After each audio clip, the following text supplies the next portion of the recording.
จนกว่าจะให้สิ้นสุดพระพุทธศาสนาครั้นการล่วงมานานถึง 5,000 ปี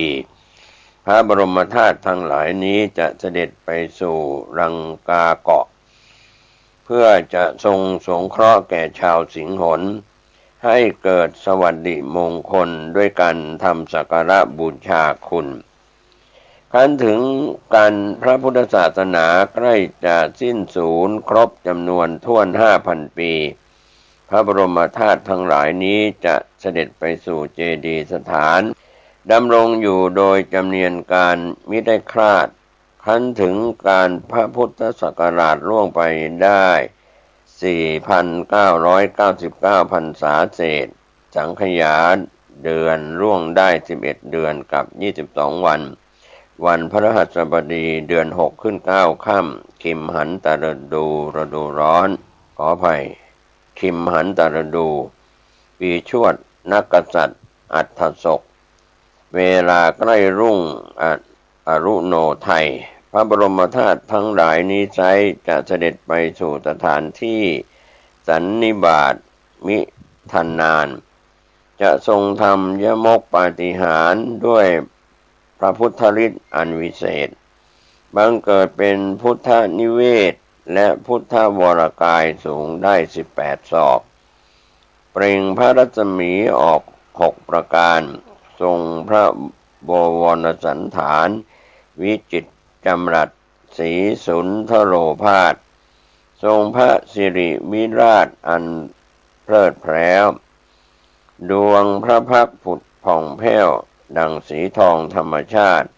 พระรูปองค์สมเด็จพระบรมโลกนาถเสด็จสถิตขึ้นนั่งเหนือรัตนบัลลังก์อาจมีสมาธิมั่นณควรไม้พระศรีมหาโพธิ์ทรงกระทำพระยมกปาฏิหาริย์โปรดสัตว์คนทันเทวนิกรอมรฤาษีสิทธิพิทยาธรกินนอนนาคราชทั้งหมู่อสูรเดรัจฉานนั่งแน่นเหนือแผ่นพื้นพระสุธาสัตตาหังทรงตัดพระธรรมเทศนาโปรดสัตว์อีก7 วันในครั้งนั้นได้4 อสงไขย2,367,000 โกฏแล้วพระเตโชธาตุก็พวยพุ่งรุ่งโรจน์โชตนาการ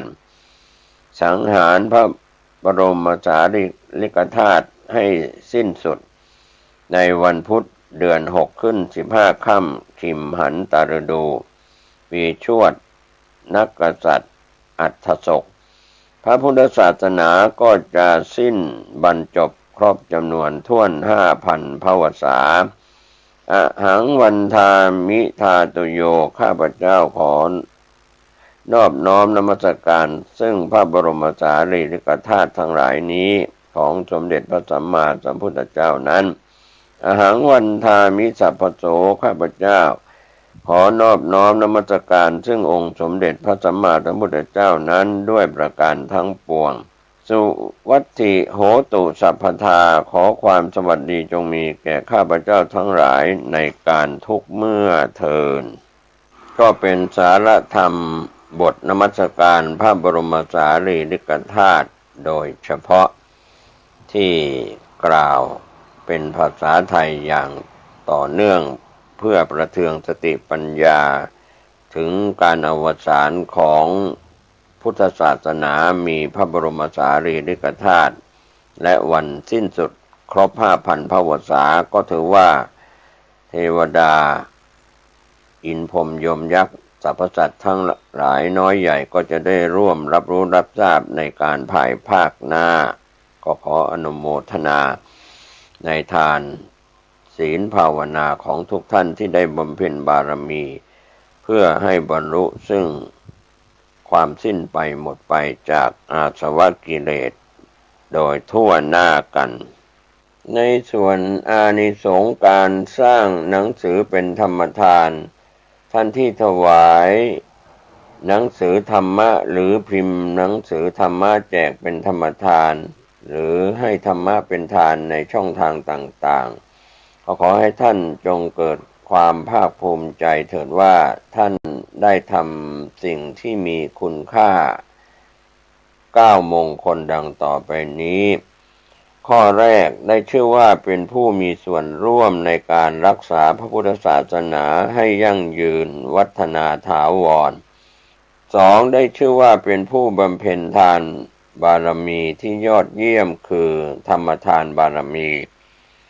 3ได้ชื่อว่าเป็นผู้มีส่วนร่วมในการเผยแผ่หลักธรรมคำสอนของพระพุทธเจ้า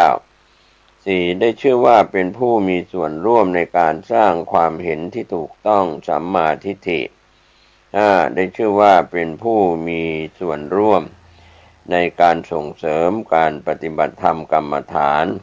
6ได้ชื่อว่าเป็นผู้มีส่วนร่วมในการเสริมสร้างสันติภาพและสันติสุขแก่ชาวโลกได้ชื่อว่าเป็นผู้มีส่วนร่วมในการส่งเสริมและพัฒนาคุณธรรมจริยธรรมอันดีงาม8ได้ชื่อว่าเป็นผู้ส่งเสริมในการเลือกสรรสิ่งที่ดีให้แก่ผู้รับเป็นผู้ที่ให้ที่ดีได้ชื่อว่า9เป็นผู้แสดงออกถึงน้ำใจอันดีงามของกัลยาณมิตรมิตรที่ดีท่านทั้งหลายได้บำเพ็ญธรรมทานบารมีดังกล่าวมาแล้วย่อมประสบแต่ความสุขความเจริญรุ่งเรืองทั้งชาตินี้และชาติหน้าและเป็นผู้ปราศจากทุกโศกโรคภัยทั้งปวงอัคราเอกังเอกันจะพุทธรูปังสมังสิยาสร้างอักษรธรรม1อักษรเท่ากับสร้างพระพุทธรูป1องค์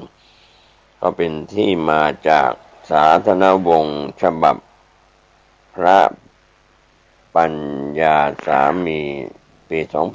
2404ก็เป็นส่วนที่มีสาระมีคุณค่าที่นำมาบอกกล่าวในเรื่องนี้ไปกล่าวถึงบทกรวดน้ำแปรอิมินาปุญญกรรมเมนะอิมินาอุทิเสนะอิเมสังสัพพะสัตตานังเทวมนุสสานังยาวชีวังจุติจุตังอรหังจุติ10 นิ้วข้าจะไหว้พระพุทธเจ้าพระธรรมเจ้าพระสงฆ์เจ้าท่านเท้าตรึงไตรพระอิศวรนารายณ์เจ้าท่านเท้าสหัสนัยตัวข้าตั้งใจทำบุญให้ทานกรวดน้ำจำจะแผ่ไมตรีอุทิศอธิษฐานแผ่กุศลไปภาคเบื้องบนทุกชั้นวิมานชั้นใต้ลงไปถึงในบาดาลขอนอกขอบจักรวาลครูอาจารย์บิดามารดาญาติวงศ์พงษาทั่วครบแม่โพศพท่านรักษาจบในโลกาทั้งเพชรฉลูกันท่านมีฤทธิ์ธรณีคงคาร้องสั่งบุญค่าศรัทธาบวงสรวงเทวาทั้งปวงช่วยโมทนาขอเป็นทิพยานทำบุญให้ทานตั้งใจปรารถนาพระภูมิพระภายพระนาคหรือสายทุกชั้นดุสิตาอากาศบรรพตตรอกห้วยเหวผาเจ้าไผ่เจ้าป่าเจ้ากรุงพาลีจะขอกรวดน้ำจำจะแผ่ไมตรีพระอาทิตย์พระจันทร์พระอังคารนั้นท่านมีฤทธิ์พระพุทธพระพฤหัสบดีพระศุกร์เสารีทั้ง7องค์นี้รักษาแดนไตรพระราหูพระเกศท่านผู้วิเศษกรวดน้ำส่งไปพญายมท้าวเวสสุวรรณพระการเจ้าบัญชีใหญ่กรวดน้ำแผ่ไปทั่วทุกเทวาขอน้ำใจข้าให้ใสบริสุทธิ์ในพระพุทธศาสนาบำเพ็ญบุญญายิ่งขึ้นไป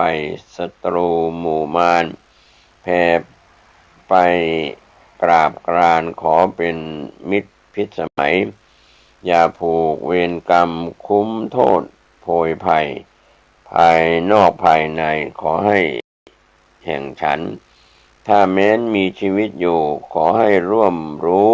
ก่อสร้างโพธิญาณขอให้ทันองค์พระศรีอานนิพพานปัจจโยโหตุ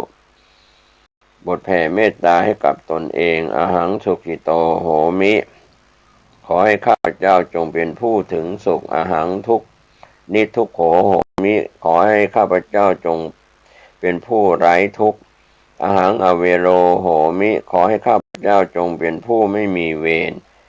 อหังอภยาปโชโหมิขอให้ข้าพเจ้าจงเป็นผู้ไม่เบียดเบียนซึ่งกันและกันอหังอนิโกโหมิขอให้ข้าพเจ้าจงเป็นผู้ไม่มีทุกข์สุขีอัตานังบริหารามิขอให้ข้าพเจ้ารักษาตนอยู่เป็นสุขเถิดแผ่เมตตาให้แก่สรรพสัตว์สพเพสัตตาอันว่าสัตว์ทั้งหลายทั้งปวงที่เป็นเพื่อนทุกข์เกิดแก่เจ็บตายด้วยกันทั้งหมดทั้งสิ้นเวลาโหนตุขอจงอย่าได้มีเวรต่อกันและกันเลยอภยาปชาโหนตุขอจงอย่าได้เบียดเบียนซึ่งกันและกันเลยอนิฆาโหนตุขอจงพากันอยู่เป็นสุขอย่ามีทุกข์เลยสุขีอาตานังปริหารันตุขอจงรักษาตนของตนให้มีสุขเถิดสุดท้ายบทอุทิศส่วนบุญส่วนกุศลอิทังเมมาตาปิตูนังโหตุสุขิตาโหนตุมาตาปิตโรขอส่วนบุญนี้จงสำเร็จแก่มารดาบิดาของข้าพเจ้าขอให้มารดาบิดาของข้าพเจ้ามีความสุขอิทังเมยาตินังโหตุสุขิตาโหนตุยาตโยขอส่วนบุญนี้จงสำเร็จแก่ญาติทั้งหลายของข้าพเจ้าขอญาติทั้งหลายของข้าพเจ้ามีความสุขอิทังเมคารุชายาจริยานังโหตุสุขิตาโหนตุคารุปัจชายาจริยาขอส่วนบุญนี้จงสำเร็จแก่ครูอุปัชฌาย์อาจารย์ของข้าพเจ้าขอให้ครูอุปัชฌาย์อาจารย์ของข้าพเจ้ามีความสุขอิทังสัพพะเทวตานังโหตุสุขิตาโหนตุสพเพเทวาขอส่วนบุญนี้จงสำเร็จแก่เทวดาทั้งหลายทั้งปวงขอให้เทวดาทั้งหลายทั้งปวงมีความสุขอิทังสัพพะเปตานังโหตุสุขิตาโหนตุสัพเพเปตาขอส่วนบุญนี้จงสำเร็จแก่เปรตทั้งหลายทั้งปวงขอให้เปรตทั้งหลายทั้งปวงมีความสุขอิทังสัพพะเวรีนังโหตุสุขิตาโหนตุสัพเพเวรีขอส่วนบุญนี้จงสำเร็จแก่เจ้ากรรมนายเวรทั้งหลายทั้งปวงขอให้เจ้ากรรมนายเวรทั้งหลายทั้งปวงมีความสุขอิทังสัพพะสัตตานังโหตุสุขิตาโหนตุสัพเพสัตตาขอส่วนบุญนี้จงสำเร็จแก่สัตว์ทั้งหลายทั้งปวงขอให้สัตว์ทั้งหลายทั้งปวงมีความสุขทั่วหน้ากันเถิดก็เป็นส่วนที่ได้รับสิ่งอันประเสริฐเป็นวัตถุทานและธรรมทานในอนุสรณ์การพิมพ์ที่เกี่ยวข้องกับพระเดชพระคุณพระราชมงคลวชิราคมหลวงปู่แพ้วปาวโรวัดรางหมันตำบลรางพิกุลอำเภอกำแพงแสนจังหวัดนครปฐมในวาระพิเศษทำบุญอายุต่ออายุ102 ปีในปีพุทธศักราช 2567 ในปีที่ผ่านมาจนถึงปีนี้ 2568 ก็หลวงปู่แพ้วปาวโรก็จะมีอายุวัฒนมงคล103 ปีก็ขออนุโมทนากับผู้ที่ได้รวบรวมและนำข้อมูลเอกสารเป็นวัตถุทานเป็นธรรมทานในคราวครั้งนี้โชคดีมีอายุมั่นยืนยาวสุขกายสบายใจสร้างบารมี10 ทัศ30 ทัศสมบูรณ์พูนสุขโดยทั่ว